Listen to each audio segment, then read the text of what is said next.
नमस्कार, मैं अशोक कुमार पांडे। स्वागत है आपका टीसीएच पर। हाजिर हूं इजराइल, फलस्तीन, लेबनान, ईरान, मिडिल ईस्ट और इसके बहाने सारी दुनिया की खबरें लेकर। कल ईरान के जो लीडर हैं खामनेई साहब, उनके एक के बाद एक 3 ट्वीट आए और ये तीनों ट्वीट बहुत मजेदार हैं और बहुत गौर से पढ़े जाने की जरूरत है। इसमें से एक ट्वीट में वो कहते हैं कि अगर अमेरिका हमें नुकसान पहुंचाएगा तो हम उसको नुकसान पहुंचाएंगे, अगर वो हमारे लिए सिक्योरिटी थ्रेट बनेगा तो हम उसके लिए सिक्योरिटी थ्रेट बनेंगे। और आखिरी ट्वीट यह कहता है कि अमेरिका के साथ किसी बातचीत का कोई मतलब नहीं है, किसी निगोशिएशन का कोई मतलब नहीं है। आप जानते हैं कि ट्रंप ने पहले धमकी दी थी, ट्रंप ने सीधे तो नहीं लेकिन ट्रंप के लोगों ने धमकी दी थी कि ईरान के ऊपर जल्दी ही हमला करेंगे इजराइल के थ्रू। इजराइल के मिनिस्टर्स ने भी बहुत उत्तेजित होकर, बहुत एक्साइट होकर यह धमकी दी थी कि जल्दी ही ईरान के खिलाफ कार्रवाई की जाएगी। और इसके बाद ईरान ने अपनी तैयारियां बहुत तेज कर दी थी, नई नई मिसाइल्स, बाकी सारी चीजें लगातार आ रही थी। रशिया से भी काफी हथियार आए हैं और यह दिख रहा था कि ईरान जंग के लिए तैयार है, कभी भी जंग हो सकती है। इसके बाद एक के बाद एक कम से कम 2 बयान आए ट्रंप के। दोनों बयानों में उन्होंने कहा कि लड़ने की जगह, ईरान के न्यूक्लियर साइट्स पर हमला करने की जगह हम ईरान के साथ निगोशिएशन करना पसंद करेंगे, ईरान के साथ बातचीत करना पसंद करेंगे। लेकिन इसी के साथ साथ उसने ईरान के ऊपर सैंक्शंस भी लगाए और ईरान के बहुत सारे तेल के जहाज जो चाइना की तरफ जा रहे थे, उनको रास्ते में कई सारे पोर्ट्स पर रुकने की इजाजत नहीं मिलेगी। नए सैंक्शन आए और ट्रंप ने यह कहा कि इस बार मैक्सिमम रेस्ट्रिक्शंस हम लगाएंगे ताकि ईरान का जो तेल का एक्सपोर्ट है वो जीरो हो जाएगा। अब ईरान के तेल का एक्सपोर्ट जीरो होने का मतलब यह होता है कि ईरान की इकॉनमी खत्म हो जाएगी। लेकिन ईरान इसके पहले भी सैंक्शंस के बावजूद वर्ल्ड मार्केट में अपना तेल बेच पा रहा है। खासतौर से रशिया और चाइना की मदद से उसका तेल काफी बिक रहा है, पहले से ज्यादा बिक रहा है। और इस सैंक्शन का भी कितना असर पड़ेगा हम नहीं जानते। अब दुनिया वहां पहुंच चुकी है कि ट्रंप या अमेरिका सैंक्शंस लगाते रहें, कोई खास फर्क नहीं पड़ता। अब खामनेई जो ये 2 बातें कह रहे हैं, पहली बात तो ये कह रहे हैं कि अगर अमेरिका ने हमारी सिक्योरिटी को नुकसान पहुंचाया तो हम अमेरिका की सिक्योरिटी को नुकसान पहुंचाएंगे। यह अमेरिका के लिए कम है, इजराइल के लिए ज्यादा है, क्योंकि अमेरिका अगर कोई हमला करेगा तो वो इजराइल के थ्रू करेगा। और दूसरी बात जो ये कह रहे हैं कि अमेरिका के साथ कोई निगोशिएशन का मतलब नहीं है, वो इसलिए क्योंकि पहले भी अमेरिका ने निगोशिएशंस में कभी भी कायदे से काम नहीं किया है। वो हमेशा इजराइल के हित की सोचता है और इजराइल के हिसाब से काम करता है। इसीलिए ईरान ने कहा कि निगोशिएशन के लिए हम तैयार नहीं हैं। इसका एक और मानी है कि पहले सैंक्शंस हटाओ, उसके बाद कोई निगोशिएशन हो सकता है। इसीलिए बहुत दिलचस्प दौर में एक बार फिर पहुंच गया है अमेरिका और ईरान का रिश्ता। इस पर मैं आगे भी थोड़ी बात करूंगा। उधर इजराइल से 2 डेटा आए हैं और दोनों डेटा बहुत मजेदार हैं। एक सर्वे हुआ कि इजराइल में कितने लोगों को इस बात का भरोसा है कि ट्रंप का प्लान लागू होगा, यानी गजा को खाली कराने का प्लान लागू होगा। 47% लोगों ने कहा कि लागू हो पाएगा, लेकिन आधे से ज्यादा यानी 53% लोग इस बात को लेकर मुतमईन नहीं हैं कि ट्रंप जो चाहता है वो हो पाएगा। असल में इसके पीछे एक बड़ा खेल है, मैं थोड़ी देर में आपको वो खेल बहुत डिटेल में बताऊंगा। उसके पहले एक और डेटा है। असल में नेतन्याहू और ये लोग चाहते नहीं थे कि सेकेंड राउंड का जो बातचीत का मामला है, सेकंड फेज के सीज फायर का जो मामला है वो आगे बढ़े, क्योंकि सीज फायर का मामला आगे बढ़ने का मतलब है जंग नहीं हो पाएगी। 70% इजरायलियों ने यह कहा है कि सेकंड राउंड का, सेकंड फेज का जो बातचीत का मामला है, जो सीज फायर का मामला है, वो आगे बढ़ना चाहिए। और खबर यह आ रही है कि इजराइल ने अपने नेगोशिएटर पहले से दोहा भेज दिए हैं, जहां पर सेकंड राउंड का सारा कुछ बातचीत और नेगोशिएशन होगा। फर्स्ट राउंड की जो नेगोशिएशन है उसके तहत कल 3 लोग रिहा होंगे इजराइल के, और बदले में 143 फलस्तीनियों को रिहा करेगा इजराइल। दरअसल यह अजीब सी बात है कि ट्रंप वाला डिक्लेरेशन जब से आया है, मंत्रियों में और बाकी सब में तो बहुत उत्साह है, लेकिन इजराइल का शेयर मार्केट गिर रहा है। आज वो थोड़ा बेहतर हुआ है, लेकिन इसके पहले 3 दिन से वो लगातार नीचे की तरफ जा रहा है। अब शेयर मार्केट का गिरना और उठना जनता का असली मूड बताता है, क्योंकि जनता तो चाहती है शेयर मार्केट से पैसे कमाना, इसीलिए अपने कंडीशंस के हिसाब से वो शेयर मार्केट को गिरता और उठता देखती है। ये इजराइल में भी होता है और ये हिंदुस्तान में भी होता है। देखिए, स्टॉक मार्केट में निवेश करना और उसको प्रेडिक्ट करना बहुत आसान हो चुका है, क्योंकि स्टॉक मार्केट में अच्छे पैसे बन सकते हैं और स्टॉक मार्केट आपके फाइनेंशियल फ्यूचर को सिक्योर करता है। अब काफी लोग फ्यूचर्स और ऑप्शंस में भी ट्रेडिंग करना चाहते हैं, क्योंकि इसमें चाहे मार्केट ऊपर जाए या नीचे, दोनों सिचुएशंस में अच्छी कमाई होती है, वो भी कम समय में। पर मार्केट की इतनी सारी टेक्निकलिटीज के साथ लोगों को ये नहीं पता होता कि शुरुआत कैसे करें, और इसीलिए मैं आपको एक बहुत ही आसान और शानदार ऐप से परिचित करवाना चाहता हूं, जिसका नाम है मार्केट वुल्फ। ये सेबी रजिस्टर्ड ऐप है, और सबसे बड़ी बात है कि इस ट्रेडिंग प्लेटफॉर्म पर कोई भी मेंटेनेंस चार्ज या साल भर की भारी भरकम फीस नहीं लगती। सिर्फ एक बार ₹99 का लाइफ टाइम चार्ज और बस। चलिए अब मैं आपको दिखाता हूं कि इसे कैसे यूज करते हैं। मैंने यहां मार्केट वुल्फ का ऐप खोला और पिन डाल के लॉगिन कर दिया। अब मैंने इजी वे टू ट्रेड वाला ऑप्शन सेलेक्ट किया। अब मैं सेलेक्ट कर सकता हूं कि मुझे किस में ट्रेड करना है। चलिए मैं निफ्टी चुन लेता हूं, और यहां दिख रहे ट्रेंड्स को देखकर मुझे लग रहा है कि ये ऊपर जाएगा। अब एक अमाउंट डिफाइन करके मैं अप ऑप्शन सेलेक्ट कर लेता हूं, और आखिरी स्टेप में मुझे चुनना है फास्ट या फास्टर। प्रॉफिट ज्यादा रखने के लिए चलिए फास्टर प्रॉफिट चुनते हैं, और बस हो गया। अब मैं यहां पर अपना ट्रेड मॉनिटर कर सकता हूं। इस ऐप की एक और खासियत है कि यहां केवल ₹99 में आप ट्रेडिंग शुरू कर सकते हैं, जबकि दूसरे ऐप्स पर आपको 3 गुना ज्यादा पैसे चाहिए होते हैं इन्वेस्ट करने के लिए। और इसकी एक इनबिल्ट फीचर है स्टॉप लॉस, जो आपको नुकसान से बचाता है, और अगर आपका ट्रेड किसी नुकसान के लेवल तक पहुंच जाता है तो यह खुद ब खुद स्टॉप लगा देता है ट्रेड पर, ताकि आपका नुकसान ज्यादा ना हो। इनका जो ब्रोकरेज है वो भी इंडस्ट्री में सबसे कम ब्रोकरेजेज में से एक है, मतलब यह आपके लिए हर तरीके से बहुत ही अच्छी डील है। अब यहां बैठकर आप लाइव अपने ट्रेड को मॉनिटर कर सकते हैं, और इतनी आसानी से यहां ₹1248 का प्रॉफिट बुक हो चुका है, जो है 8%, वो भी इतने कम टाइम में। मार्केट वुल्फ का ऐप आपको पूरी तरह से ट्रेडिंग में मदद करता है। इसकी एक डेडिकेटेड टीम है सेबी रजिस्टर्ड एनालिस्ट की, जो आपको रोज फ्री में रिकमेंडेशंस देती है। तो अगर आपको आइडिया नहीं है कि किस में ट्रेड करना है तो टेंशन मत लीजिए, बस इनके फ्री ट्रेड रिकमेंडेशंस को फॉलो कीजिए और आसानी से एक क्लिक में ही ट्रेड कीजिए। देखिए चार्ट उनके पिछले विश्लेषण से है 4 फरवरी का ही, जहां ट्रेडर्स ने 12,750 का प्रॉफिट बुक किया, वो भी एक दिन में, सिर्फ इनके रिकमेंडेशंस के जरिए। इनका कोई भी कमीशन नहीं होता इस पर, यह पूरा प्रॉफिट आपके अकाउंट में आता है। क्योंकि यह ऐप यूज करना इतना आसान और सुरक्षित है, आप तुरंत जाके इसे चेकआउट कीजिए। लिंक मैंने डिस्क्रिप्शन में अटैच किया और कमेंट भी पिन कर दिया है, तो जाइए और मार्केट वुल्फ को चेकआउट कर लीजिए। तो शेयर मार्केट में जब भी पैसा लगाएं तो सबसे पहले और सबसे आखिर में सिर्फ और सिर्फ अपना ध्यान रखें। शेयर मार्केट में पैसा लगाएं तो बिल्कुल सोच समझ के, दिमाग लगा के लगाएं, किसी के कहने पर ना लगाएं। शेयर मार्केट में पैसा लगाएं तो दिमाग में यह रहे कि 2 पैसे का आपको फायदा हो, वो पैसा डूबना नहीं चाहिए। खैर लौटते हैं इजराइल की तरफ। मैं आपको बता रहा था कि ट्रंप के प्लान पर 53% इजरायली ये कह रहे हैं कि यह प्लान लागू नहीं हो पाएगा। आधे से ज्यादा इजरायली कह रहे हैं कि यह खाम ख्याली है। और दरअसल जिस तरह के बयानात कल से आने शुरू हुए हैं, ऐसा लगता है कि ट्रंप ने भी बस शिगुफा छोड़ा था। पहले तो यह आया कि पहले से कोई बातचीत नहीं की थी, सीधे जाकर वहां पर बोल दिया। उसके बाद यह आया कि टेम्पररी होगा, यानी बाहर भेजे जाएंगे और फिर वापस बुला लिए जाएंगे।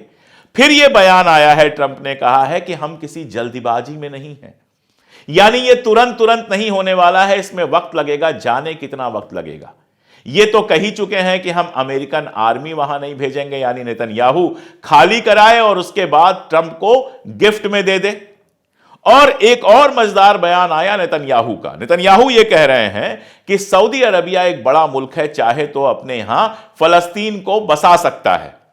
मेरा सवाल यह है कि भाई अमेरिका तो बहुत बड़ा मुल्क है, पूरे के पूरे इजराइल को आराम से बसा सकता है और इजराइल को वहां से हटा ले, अमेरिका में बसा दे, सारी मुसीबत खत्म हो जाएंगी। आखिर इजरायली तो बाहर से ही आए हैं। खुद जो बेंजामिन नेतन्याहू है, इसके बाप दादे जो थे वो पोलैंड से आए थे, यहां तो पैदा हुए नहीं थे। पूरी मिनिस्ट्री उठा के देख लेंगे तो सारे कहीं ना कहीं बाहर से आए थे। कोई पोलैंड से आया है, कोई यूक्रेन से आया है, जो स्मॉरिच है जो सबसे ज्यादा शोर करता है वो यूक्रेन से आया है। तो सारी लीडरशिप, सारा इजराइल तो बाहर से आया है। 30-40% लोग ऐसे हैं जिनके पास 2 देशों के वीजा हैं, यहां भी रहते हैं, कहीं और भी रहते हैं। तो फलस्तीनियों को कहां भेजना है यह तय करने से बेहतर था कि अमेरिका इजराइल को ही अपनी गोद में बिठा लेता और बेंजामिन नेतन्याहू को वहां का राष्ट्रपति बना देता। मौजा ही मौजा होता, किसी हमास की किसी की कोई चिंता नहीं होती। दरअसल एक आर्टिकल आया है और वो आर्टिकल बेहद इंपॉर्टेंट है। यह आर्टिकल लिखा है डेनिस रोस और डाना स्ट्राउल ने, और यह आर्टिकल छपा है Washington institute of near east policy में। इस आर्टिकल को पढ़ते हुए ट्रंप की बात का असली मानी समझ में आता है। असली मानी यह है कि दरअसल गजा से किसी को हटाने का कोई प्लान नहीं है। इस पूरे खेल का, इस पूरे तमाशे का 4 पॉइंट्स में उन्होंने एनालिसिस की है कि 4 ऐसी चीजें हैं जो इसके बहाने अमेरिका चाहता है और इसीलिए उसने ये बंदर घुड़की दी है। पहली बात तो यह चाहता है कि अरब मुल्क ही आगे आकर यह कहना शुरू करें कि हमास का यहां पर कोई रोल नहीं होगा। फलस्तीनी यह कहना शुरू करें कि हमास का कोई रोल नहीं होगा। बेंजामिन नेतन्याहू यह चाहता है कि हमास कैसे भी वहां से खत्म हो जाए। तो अरब के मुल्क ही कहने लगे कि हमास ने तो बड़ा गलत किया, हमास के नेताओं को शरण देना बंद कर दें, क्योंकि कल नेतन्याहू यह कह चुका है कि मैं परमानेंट सीज फायर करने को तैयार हूं, बशर्ते हमास के लीडर्स को गजा से बाहर भेज दिया जाए, एग्जाइल में भेज दिया जाए। तो सबसे पहली चीज जो हासिल करना चाहता है यह प्रेशर बना के ट्रंप वाया नेतन्याहू, वो ये कि यहां से हमास को भेज दिया जाए। दूसरा, पैलेस्टीनियन अथॉरिटी जो कागजी शेर है, जिसका कोई रोल नहीं होता है, जो केवल कहने के लिए सरकार है, उसको ही गजा सौंप दिया जाए ताकि गजा के पास अपनी कोई आर्मी ना हो। आर्मी वहां इजराइल की रहे, रूल वहां इजराइल का चले, नाम चले पैलेस्टीनियन अथॉरिटी का। उसका काम सिर्फ टैक्स वसूलना हो, वो टैक्स भी उसके पास पहुंचेगा कि नहीं पहुंचेगा वो इजराइल तय करे, यानी इनडायरेक्टली इजराइल गजा को रूल करता रहे ताकि वहां जो चाहे वो कर सके। यह दूसरा उद्देश्य है। तीसरा उद्देश्य यह है कि इजराइल के ऊपर जिस तरह से जेनोसाइड के आरोप लग रहे हैं, आप देखिए साउथ अफ्रीका जो है वो केस लेके गया था आईसीजे में, और आईसीजे में साउथ अफ्रीका का जो केस था उसको कई सारे मुल्क सपोर्ट कर रहे हैं। यूनाइटेड नेशन के अंदर यह मुद्दा लगातार यूएई ने भी उठाया है, सऊदी अरबिया ने भी उस पर सपोर्ट किया है, मिस्र ने भी सपोर्ट किया है। अरब मुल्क और कुछ करें या ना करें, लेकिन कम से कम मिडिल ईस्ट में लगातार सपोर्ट कर रहे हैं फलस्तीन को। और इसके चलते इजराइल का नुकसान यह हो रहा है कि वो लगातार अकेला पड़ता जा रहा है। आईसीसी के ऊपर जिसने वारंट जारी किया था नेतन्याहू और गैंट्स के खिलाफ, उसको सैंक्शन करने वाला जो लेटर था वो साइन कर दिया है ट्रंप ने, और उसके बाद जो उसके आईसीसी के चीफ प्रोसिक्यूटर थे करीम खान, उनको अलग से सैंक्शन किया है। वो अब अमेरिका नहीं आ सकते, और भी बहुत सारी चीजें हैं। अमेरिका में अगर उनके कोई एसेट हैं तो वो जब्त कर लिए जाएंगे, वगैरह वगैरह। लेकिन इस सबके बावजूद आईसीसी के अंदर ही 125 में से 79 कंट्रीज खड़ी हो गई हैं अमेरिका के खिलाफ, जिसमें ब्रिटेन और फ्रांस जैसी कंट्रीज भी शामिल है। पूरी दुनिया में, खासतौर पे यूनाइटेड नेशंस में, लगातार इजराइल जेनोसाइड वाले आरोप के चलते अकेला पड़ता जा रहा है, जिसका बड़ा नुकसान लगातार हो रहा है। अमेरिका यह चाहता है कि जो अरब कंट्रीज हैं वो जेनोसाइड वाला आरोप लगाना बंद कर दें, और इसके अलावा सबसे बड़ी चीज है रुपया। अमेरिका के लिए भी, इजराइल के लिए अपने पॉकेट से 1 रुपया खर्च नहीं करना चाहते हैं रीडेवलपमेंट ऑफ, रेनोवेशन ऑफ गजा के लिए। इसके लिए जिन अरब क्विंट, जिन कंट्रीज को वो कहते हैं इजिप्ट, जॉर्डन, सऊदी अरबिया और यूएई, वो चाहते हैं कि ये चारों कंट्रीज सामने आकर ये कहने लगे कि सारा बिल्डिंग का जो खर्चा होगा, रीबिल्डिंग का खर्चा होगा, वो हम देंगे, लेकिन फलस्तीनियों को बाहर मत निकालो। और इसका असर भी हुआ है। आप देखिए, इजिप्ट जो अभी तक कुछ खास नहीं कह रहा था, अचानक बहुत एक्टिव हो गया है। आप दुनियावी अखबार तलाशिए अगर, तो इजिप्ट के एक से एक बयान आएंगे। इजिप्ट ने पहली बार आगे आके कहा है कि हमारे पास प्लान है और हम गजा को रीबिल्ड करेंगे, गजा को रीबिल्ड करने में मदद करेंगे। बढ़िया है, बर्बाद करे इजराइल और अमेरिका, फिर से बनाने के लिए पैसा अरब मुल्कों से वसूलो। इजिप्ट अब लगातार कह रहा है कि फलस्तीनियों को यह हक है कि वो फलस्तीन में रहें और फलस्तीन को हम दोबारा बनाएंगे। इजिप्ट ने लगातार अरब देशों के साथ जो है वो बातचीत करनी शुरू की है कि अमेरिका का प्लान सक्सेसफुल ना हो और हम मिलकर इसको डेवलप करें। तो ऐसा लगता है कि ओरिजिनल प्लान में कहीं गजा के लोगों को हटाना है ही नहीं। ओरिजिनल प्लान में किसी तरह से हमास को हटाना है, गजा के लोग रहें, लेकिन रिवर साइड की जो जगह है उस जगह पर अमेरिका अपने रिजॉर्ट वगैरह बना सके, गजा पीसफुल रह सके। दरअसल सारी प्रॉब्लम यहीं पर है। इजराइल के आईडीएफ के जो इंटेल के चीफ हैं, यानी इंटेलिजेंस के जो चीफ हैं, खुफिया डिपार्टमेंट के जो चीफ हैं, मेजर जनरल शालोमी बिंदेर, उन्होंने यह कहा कि अगर ट्रंप का जो प्रपोजल है उस पर बात ज्यादा होती है तो हिंसा और बढ़ेगी। अब उसके बाद गैट्स ने, जो वहां का रक्षा मंत्री है, उनको डांट फटकार लगाई। उन्होंने कहा कि मैंने उसके बारे में कोई बात नहीं की थी और यह सारा कुछ इजराइल के अखबारों में ही छपा हुआ है। और यही बात हम लोग कर रहे हैं कि ट्रंप जो बात कर रहे हैं गजा से लोगों को खाली कराने की या हमास को हटाने की, उनको यह लगता है कि हमास हट जाएगा या गजा के लोग हट जाएंगे तो वहां शांति हो जाएगी। पहली बात, अगर मान लें कि उसका जो प्रपोजल है वो सीरियस है, तो बगल में जॉर्डन में आप बसा दीजिए या इजिप्ट में बसा दीजिए, कोई फर्क नहीं पड़ने वाला है। जंग जो चल रही थी वो चलती रहेगी, तरीके बदल जाएंगे। दूसरी बात यह कि अगर आप हमास को मान लीजिए खत्म भी कर देते हैं, हमास कोई आसमान से टपकी हुई चीज नहीं है। हमास को किसी खुदा ने, किसी अल्लाह ने, किसी भगवान ने एकदम से ऊपर से टपका नहीं दिया है कि जाओ और जंग करो। हमास फलस्तीनी रियल्टीज के बीच से पनपा हुआ एक मूवमेंट है, इस बात को समझना चाहिए। और वो मूवमेंट इसलिए पनपा है कि वहां पर शांतिपूर्ण तरीके से, अमन के तरीकों से, पीसफुल तरीकों से जब जब कोई विरोध करने की कोशिश हुई तो उस एहतिजाज को बंदूकों के बैटन और गोलियों से दबा दिया गया। जब भी कोई मूवमेंट खड़ा हुआ फलस्तीन के अंदर जिसने कहा कि हम पीसफुल प्रोटेस्ट करेंगे, तो उस मूवमेंट को हमेशा के लिए खत्म कर दिया गया, उसके लीडर्स को जेल में डाल दिया गया या फिर गोली मार दी गई। अब आप सोचिए, बहुत छोटी सी बात है, अगर एक बच्चा भी लगातार किसी चीज के लिए जिद कर रहा है और जब जिद करता है तब आप उसको थप्पड़ लगा देते हैं, तो उस बच्चे के भी समझ में आ जाता है कि प्यार से मांगने से कुछ नहीं मिलने वाला। तो वो जब बड़ा होता है तो या तो ताकत से छीन लेता है या चुरा लेता है। अब जब फलस्तीन के लोगों को यह एहसास हो गया कि शांति से इजराइल हमें कुछ नहीं देने वाला है, सिर्फ और सिर्फ छीनने वाला है, मारने वाला है, तो उनके बीच एक ये भावना डेवलप हुई कि अब हमें हमारा हक छीन के लेना पड़ेगा। और इसी भावना से वहां पर हिंसक मूवमेंट, वायलेंट मूवमेंट खड़े हुए, जिनमें से हमास एक है, अकेला नहीं है। हमास के अलावा भी कई सारे वहां पर मूवमेंट्स हैं जो बंदूक के सहारे फलस्तीन की आजादी चाहते हैं। हमें कोई हक नहीं है कि हम कहें कौन गलत है कौन सही, हिंसा वहां होनी चाहिए या नहीं होनी चाहिए। मैं तो पर्सनल तौर पे हिंसा को कहीं भी गलत मानता हूं, लेकिन जब स्टेट की हिंसा, राज्य की हिंसा लिमिट्स को क्रॉस कर जाती है तो फिर जनता की हिंसा से वो बड़ी होती है, उसको पहले रोकना चाहिए। अगर आपको फलस्तीन में अमन चाहिए तो उसका एक और एक ही तरीका है, जो लगातार अरब मुल्क भी कह रहे हैं, ऑस्ट्रेलिया भी कह रहा है और भी कई सारे मुल्क कह रहे हैं।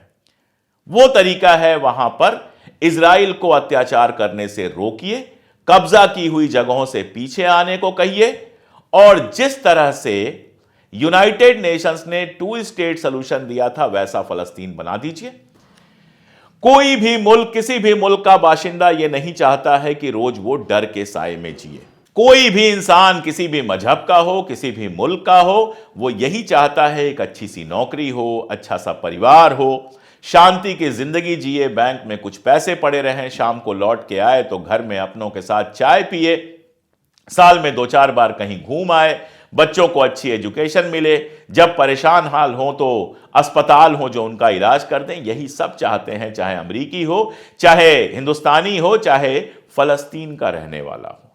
अगर आप 2 नेशन थ्योरी लागू करके उनको उनका मुल्क दे देते हैं और उनको पीसफुली अपने तरीके से रहने देते हैं, तो हमास जैसे मूवमेंट की जरूरत ही खत्म हो जाएगी। फिर वो क्यों हथियार उठाएंगे, किसके खिलाफ हथियार उठाएंगे? पूरे मिडिल ईस्ट में अगर हथियार बंद आंदोलन है, अगर वायलेंट रेजिस्टेंस है, तो उसकी वजह यही है कि वहां लोगों के डेमोक्रेटिक राइट्स को तेल की लूट के लिए और जमीन की लूट के लिए बार बार परेशान किया गया है। अमेरिका लगातार वहां पे एक साये की तरह रहा है, इजराइल लगातार वहां पर अपने साये की तरह रहा है। अरे आप फलस्तीन को आजाद करके उनको उनकी जमीन दे दीजिए, फिर उनको इस्लामिक राष्ट्र बनाना हो इस्लामिक राष्ट्र बनाएं, उनको डेमोक्रेसी बनाना हो उनको डेमोक्रेसी बनाएं, आपस में लड़ना हो आपस में लड़ें, शांति से रहना हो शांति में रहें। सारी दुनिया के मुल्क ऐसे ही तो चल रहे हैं। हिंदुस्तान तो एक डेमोक्रेटिक मुल्क है, यहां भी लड़ाइयां होती रहती हैं आपस में, यहां भी जुतम पैजार होती रहती है, यहां भी पार्टियां एक दूसरे से लड़ती हैं, यहां भी कई बार गोलियां चलती हैं, लेकिन पुलिस आती है, गिरफ्तार करती है। अभी तक लोगों का इंसाफ में भरोसा बना हुआ है। इसीलिए हिंदुस्तान एक हंसता खेलता मुल्क है। इसका मतलब यह नहीं कि हिंदुस्तान में परेशानियां नहीं हैं, यहां भी जो बहुसंख्यक लीडर्स हैं, वो हिंदू राष्ट्र बनाने की कोशिश कर रहे हैं, उसमें हमारे जैसे तमाम सारे लोग हैं जो उसकी मुखालिफत करते हैं। ये दुनिया के हर मुल्क में होता है, फलस्तीन में भी होगा, वो आपकी प्रॉब्लम नहीं है। लेकिन फलस्तीनियों की जो जमीन आपने छीनी है, फलस्तीनियों के जो हकूक आपने छीने हैं, वो अगर उनको वापस नहीं होंगे तो एक हमास को आप खत्म कर देंगे, 10 हमास पैदा हो जाएंगे। ये एक ऐसी रियलिटी है जिसको स्वीकार करने के लिए ना ट्रंप तैयार है और ना इजराइल तैयार है, क्योंकि इसको एक्सेप्ट करते ही उनके सारे प्लान जमीन पर गिर जाते हैं। अब आप देखिए लेबनान में कल गई हुई थी यूएस की जो डिप्टी एनवॉय हैं मार्गन ऑर्टेगस। अब वहां राष्ट्रपति भवन में बैठ के कह रही हैं कि हिजबुल्लाह को सरकार में शामिल नहीं करना चाहिए। अरे भाई, हिजबुल्लाह वहां की एक पार्टी है, उसने चुनाव लड़ा है, उसके मेंबर्स वहां की जो संसद है उसके अंदर हैं, उनके मेंबर्स की सहमति के बाद वहां प्राइम मिनिस्टर और राष्ट्रपति चुने गए हैं। उनको रिप्रेजेंटेशन क्यों नहीं मिलना चाहिए? आप कौन होती हैं ये तय करने वाली? आप अपने मुल्क में देखिए कि वहां किसको राष्ट्रपति, किसको प्रधानमंत्री बनना चाहिए। ट्रंप चुनाव जीत गए तो किसी ने ये तो नहीं कहा कि ये पागल है, इसको राष्ट्रपति नहीं बनना चाहिए। तो फिर आप दूसरे मुल्कों में इस कदर हस्तक्षेप क्यों करती हैं? और जब इस कदर दखल करेंगी तो वही होगा जो लेबनान में हुआ। लोग सड़क पे उतर आए, लोग प्रदर्शन करने लगे, लोग एहतजाज करने लगे, और जब ज्यादा होगा तो फिर लोग बंदूक उठाएंगे, फिर चीजें सड़क पर होंगी। यही तो किया है अमेरिका ने दूसरे मुल्कों में लगातार दखल करके। और जब तक अमेरिका यह करता रहेगा कहीं कोई पीस वीस होनी नहीं है, लड़ाई होती रहेगी।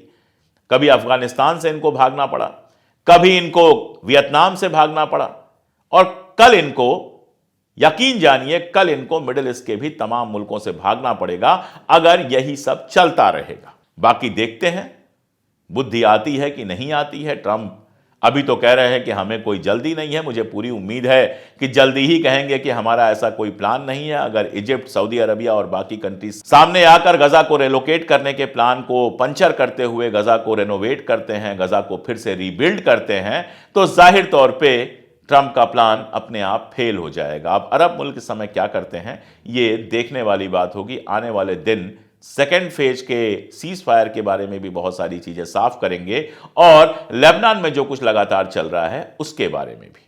जुड़े रहिए हमारे चैनल से, लगातार देखते रहिए डेवलपमेंट्स मिडिल ईस्ट के और दुनिया भर के। मैं यहां पर शेयर करता रहता हूं आपसे। आप लोग देखते हैं, वीडियोस को दूर तक भेजिए, अपने दोस्तों तक, रिश्तेदारों तक। हमारे चैनल से जुड़ने के सारे तरीके हमने पिन कमेंट में भी दे दिए हैं और डिस्क्रिप्शन में भी दे दिए हैं। साथ ही साथ मार्केट वुल्फ के बारे में मैंने आपको बताया। मार्केट वुल्फ जो है उसके 2 मिलियन से ज्यादा सब्सक्राइबर हो चुके हैं। आप उसका ऐप हमारे डिस्क्रिप्शन से या फिर हमारे पिन कमेंट में जो हमने पहला ही लिंक दिया हुआ है उससे डाउनलोड कर सकते हैं, और फिर शेयर मार्केट में अपने तरीके से भागीदारी करके जो सुविधाएं मिली हैं आपको मार्केट वुल्फ पर, उसका फायदा उठा सकते हैं। आज के लिए इतना ही, बहुत शुक्रिया।